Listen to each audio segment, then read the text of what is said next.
disabilities, right? And we can identify their disabilities, and we study on their disabilities, and as a result of the studies, we can find out where this production takes place. Yani beyinle ilgili sıkıntıları olan insanlarla ilgili yapılan çalışmalar neticesinde beynin hangi bölümü bu dil üretiminde etkindir, aktif rol oynuyor, onu tespit ediyoruz. Şimdi Broca's area, technically described as the anterior speech cortex, is also called Broca's area, or more usually as Broca's area. Paul Broca, a French surgeon, reported in 1860s that damage to this specific part of the brain was related to the extreme difficulty in producing spoken language. So some people whose part were damaged had difficulty in producing language. So as a result, we say that part, that Broca's area, is involved in production of speech, in producing, generating speech. And where is it? Can you see it in your book? Broca's area? Okay. Birinci.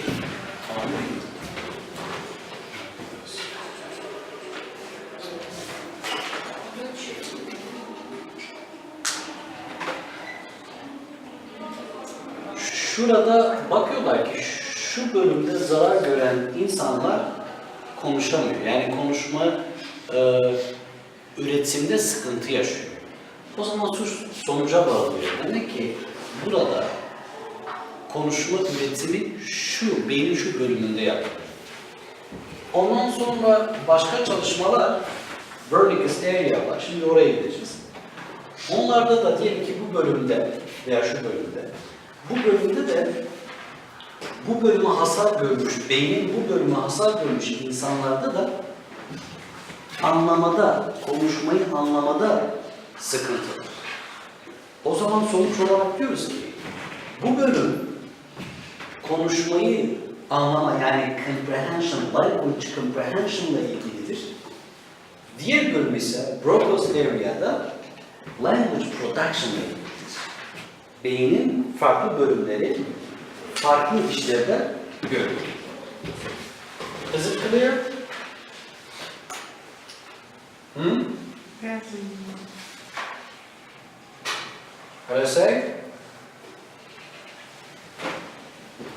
It was noted that damage to the corresponding area on the right hemisphere had no such effect. So, and on the right hemisphere, there was no effect on production language, in speech production. However, in the left hemisphere, in that specific area, there was a problem with producing language. Sağ yarım kürede herhangi bir sıkıntı yok. Ama sol yarım kürede sıkıntı var. Yani sol yarım küresi zarar gören insanlar konuşmada zorluk çekiyor. Demek ki beynin konuşma ile ilgili bölümü sol yarım kürede.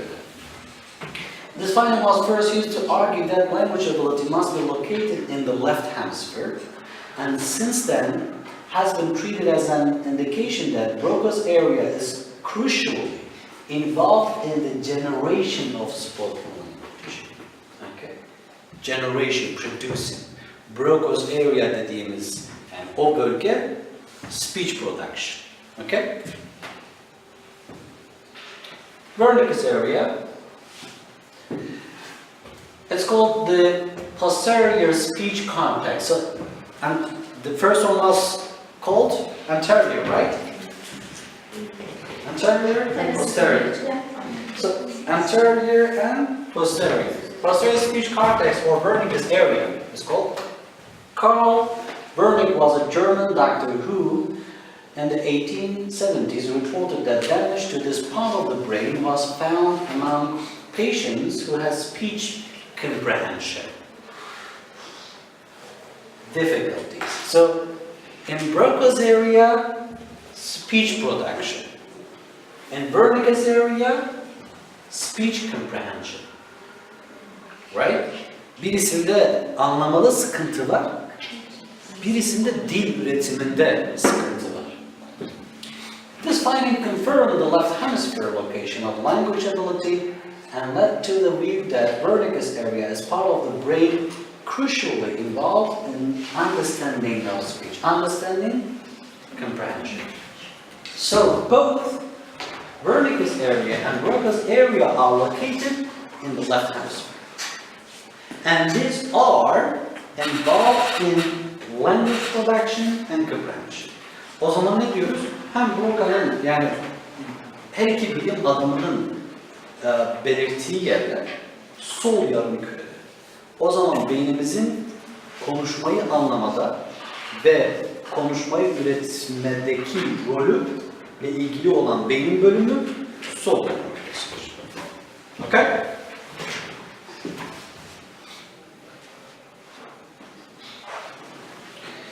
So, the motor cortex and the arcuate fascicles.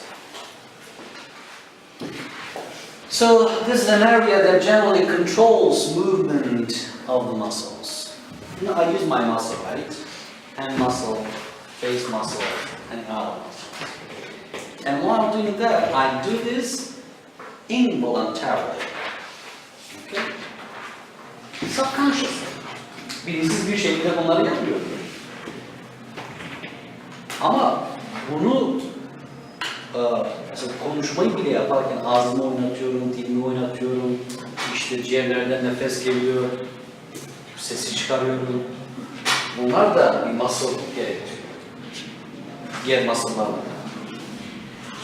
Motor cortex bölümü dediğimiz bölümde bunları kontrol eden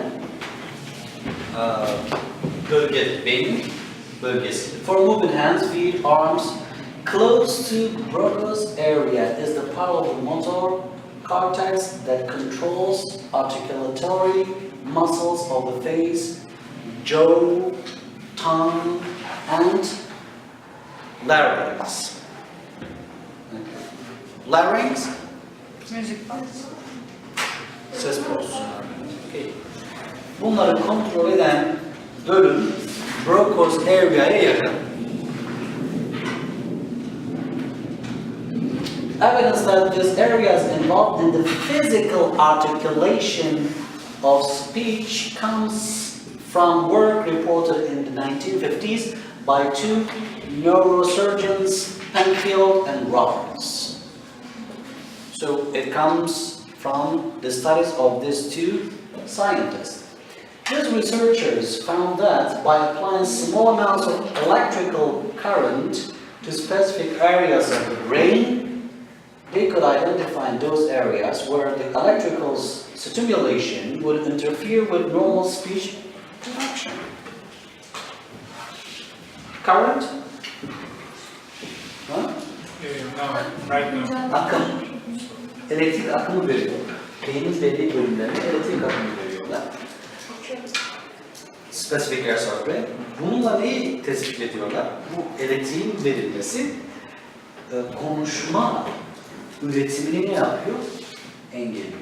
Şimdi beyne belli bölgelere elektrik verildiğin zaman konuşmada bir sıkıntı yaratıyorsa bu ne demektir? Elektrik verilen bölüm konuşma üretimiyle ilgili olan bölümdür. Okay? Onu da motor, konuşma üretimi veya physical articulation. Hatırlayın, phonetics'te articulatory phonetics'leri incelerken neyi inceledik? Ciğerlerden tutun, da işte vocal cords, vocal folds, larynx, pharynx, değil mi? Tongue, jaw, teeth, bunların hepsi physical articulation içerisine giriyor. İşte bunları kontrol eden beynin o bölümüne de motor cortex bölümü diyoruz. O zaman sıralama nasıl oluyor? Sıralama şu şekilde oluyor. Beynin bir bölümü iletileri alıyor. Comprehension. Aldı iletileri.